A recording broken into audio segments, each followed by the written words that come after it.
What's up, everyone? This is Bill. I got a video for you today. We're going to be working on the On GROMZILLA, and this is the factory stock rear shock. And on eBay, I found this, the one that nobody talks about on YouTube. Obviously, I can't find a video of it, so here you go. This is the Kitaco rear shock. Yellow and black. It's gonna match GROMZILLA really good. And it does come with some I don't know. No clue. But anyway, this is Kitaco, straight from Japan. Okay, ordered on eBay. There'll be a link I'll put a link in the description to the guy's eBay store. Really good customer service. Took care of me really well. I explained to him some of the troubles that I have on Amazon. So if you see this on Amazon, they can't ship it to the US, but yet it still is trying to be sold on Amazon to the US. So I don't ever dog on Amazon. I order a ton of shit off there. But the Kitaco shock cannot be shipped to the US. I paid for it, waited 4 days to get my money back because I paid for it, and they said it shipped, and it didn't ship. Email from the seller letting me know that it didn't ship because he couldn't ship it because of the oil in the shock. This is the reason he could not ship it. So anyway, there'll be a link in the description. Go purchase it from the eBay store. I believe they're asking right around, I think it's like $149. I've seen them up to $188. I've seen them all the way up to $200 and something. I've seen ranges all the way up to $300 and something. Okay, but what I paid, $150.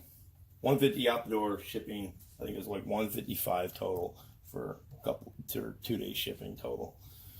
So anyway, this is the Kitaco rear shock. Okay, I've had it on the bike. Obviously, I've cleaned it up. I took it off the bike because we're working on a couple other things on the bike. But it is extremely stiffer than the rear shock. And as you can see, it has more travel. Quite a bit more travel. Height-wise, they're right about the same. They're almost identical in height. But you can see where your top of your cup here is. Oh, camera wasn't picking that up.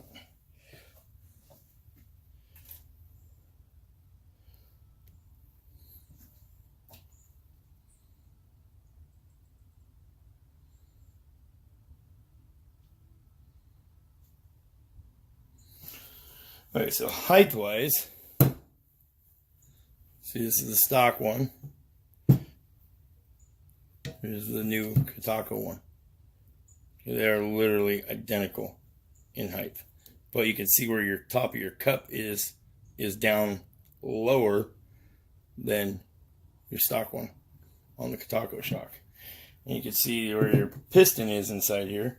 This piston is actually a little bit shorter than the stock one, and being that the cup sits up higher, you actually end up with just a little bit more travel. You have adjustable tension right here, so you can adjust the preload. You don't have adjustable dampening on this setup, but you can potentially stiffen this up. The way it comes from the factory is right in the middle.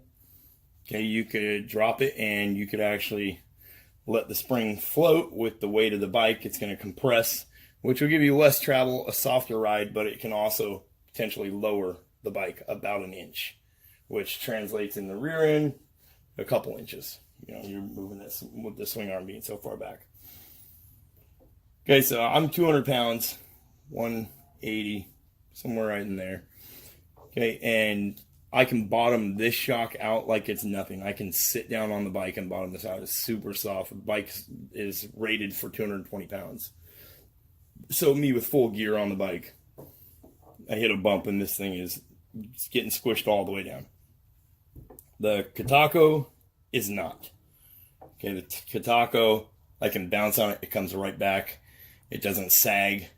It is tremendously stiffer. You can see you have more coils, more to the coil, and a thicker coil as well.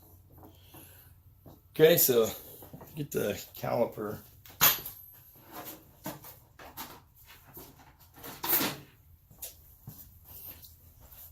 Sorry about that. Yeah, roughly right around 10.6, 11. Here you're at 9.4. It does have a higher, way higher spring rate. And then your lock rings here, I picked up one of these. You can pick them up on Amazon. This is like $12.99 with Amazon Prime. Okay, and this is a 32 to 76 millimeter spanner wrench. Okay, that's all you need. It fits both easily can be adjusted. Okay, this top ring is 50.9 millimeters, or excuse me, 59 millimeters. So the top one is 59.42 millimeters. The bottom one is 50.07 millimeters. So if you're wanting to measurements for ordering a wrench, it does not come with the wrenches. You know, some suspension out there does. So this goes really well on the bike. Matches the core brake lines, matches the new fuel lines. Okay, and so we'll be putting up a couple videos here on GROMZILLA soon. It is running on a race fuel mix now. With everything, the big bore kit is broken in. Okay, so we have turned it up and it's on a race fuel, working on off a race fuel map. So we'll let you take a look at it here in a bit. There'll be more videos on YouTube. I will show you what this looks like on the bike. I'm gonna put it back on there. There's lots of videos out there on how to install these. It's very simple. I could show you how I have the bike set up. So give me a minute, we'll do that.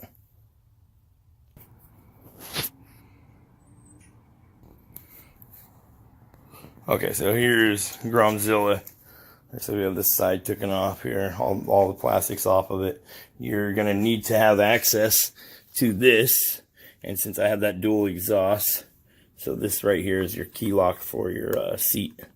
Okay, there's a screw that's gonna be right in here, inside of here. Since I have that dual exhaust coming up, I had to take that exhaust pipe off on that side. Okay, and obviously it's dirty down here. There's areas that are not commonly cleaned, and it's been rainy here, and I've been test riding it so on the new race fuel. So it's dirty, but you're gonna prop the bike up. So I just use the race stand to get it up in the air, and then put it under some jack stands. You can come out here to these arms that stick out for your rear sets on both sides. Okay, and that'll support the bike and let the swing arm float. Once the swing arm is floating, this bolt down here will slide right out. Then you'll have a bolt hole behind here that will slide right out. Obviously your bike's going to look a lot different. This has a wiring nightmare. It's got all kinds of electronics in it. Yeah, this, if you're wondering what this is for my LED underglow kit. That's the receiver box for the Bluetooth. So there you go. Shout out to those guys. SunPie sent that out for me to do a demo of. You can go ahead and scan that and get one yourself off Amazon for like 50 bucks. Anyways, so I'll show you what it looks like once you get it back on the bike. You're simply going to put it in here. Shock cylinder goes down, top hat goes up towards the top. And you can make your adjustments on the fly. There you go. I'll show you what it looks like on the bike.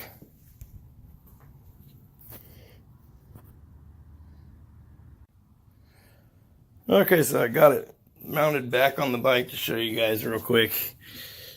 So the way you're putting it back in, slide it up through the top, get your top bolt in first.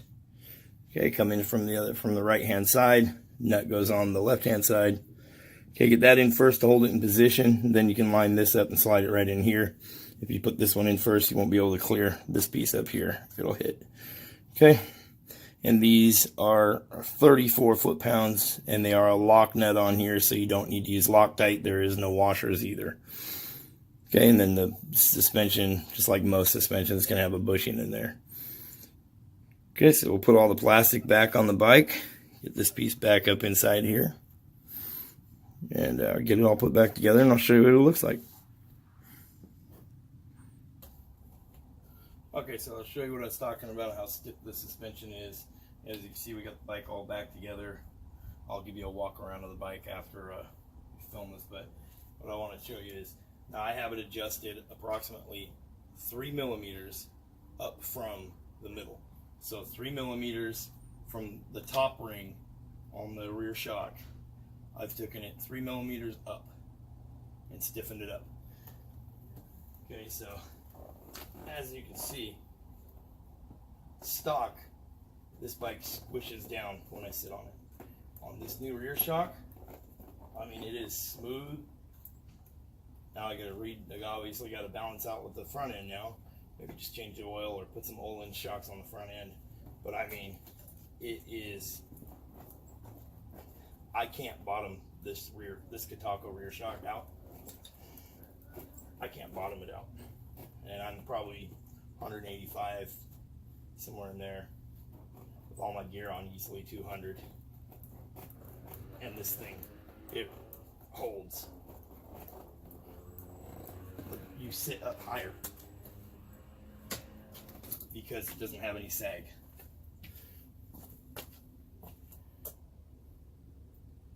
Okay, so that's the Kitaco rear shock. I'll let you take a walk around the bike so you can get a good look at it. For $160, $155, $160.